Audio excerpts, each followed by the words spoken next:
هر کس نابینا چرا ماینه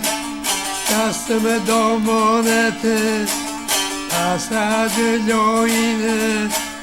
مولای مدینه و قاضی روی محشره کشن دی کفاره در کند خیبره و معجزاتت از کم رهام کره مشکل گوشایینه یا کلام سرودگویان و مقام‌های عارفانه و حزن‌انگیزی که از یارسان نواحی شمال و شمال غربی لرستان به گویش لکی در دست می باشد، از کهن‌ترین آثار منظوم لرستان به شمار می رود. در لرستان تنبور در سیر و سلوک هزار پار و پیرار عاشقانه و عارفانه خود دل و جان و روان آدمی را به وجد می آورد. این سازهای اصیل تسلی بخش سوگشامه ها و غمباد گلو و زاینده غم از غمخانه های دل هستند و شور و نشاط و سرزندگی و امید را برمغان می آورد. به همراه برخی از ابیات مقام های سالکان وادی عشق و سوخت دلان عارف مسلک لرستان تنبور نواخته می شود.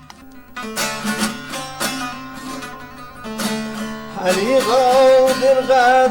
قاری قرآنن بهبود و بیچون هی قرآنن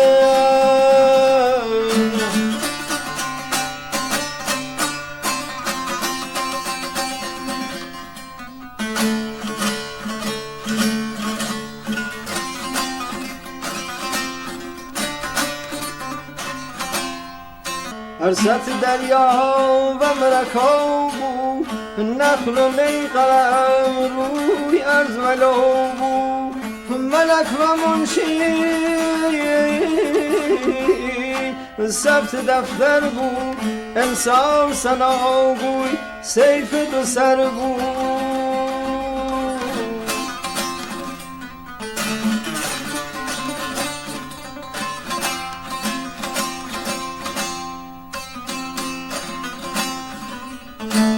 ارست دریا و مرکابو نخل و نی قلم روی از ولوبو